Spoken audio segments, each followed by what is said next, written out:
गिट्टी खदान पोलीस ठाण्याच्या हद्दीत एक अत्यंत दुर्दैवी आणि मन सुन्न करणारी घटना उघडकीस आली आहे। वयोमान वाढूनही लग्न जुळत नसल्याच्या सततच्या नैराश्यातून एका तरुणाने गळफास लावून आत्महत्या केली।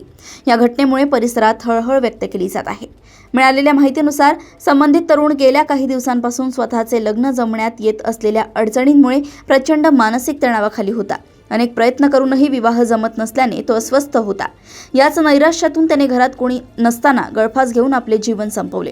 घटनेची माहिती मिळताच गिट्टी खदान पोलीस ठाण्याचे पथक तत्काळ घटनास्थळी दाखल झाले। पोलिसांनी घटनास्थळाचा पंचनामा करून मृतदेह उत्तरीय तपासणीसाठी शासकीय रुग्णालयात रवाना केलाय।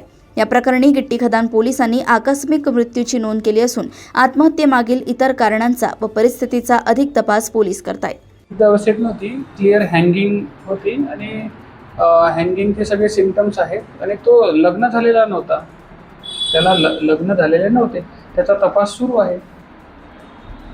कसं सांग, निश यादव त्याचं नाव आहे, 40 वर्ष वेळ होतं, त्याचं लग्न व्हायचं होतं, त्यामुळे त्या मानसिक त्रासाला कंटाळून त्यांनी आत्महत्या केल्याची प्राथमिकदृष्ट्या निष्पन्न होती। त्याचा तपास सुरू आहे।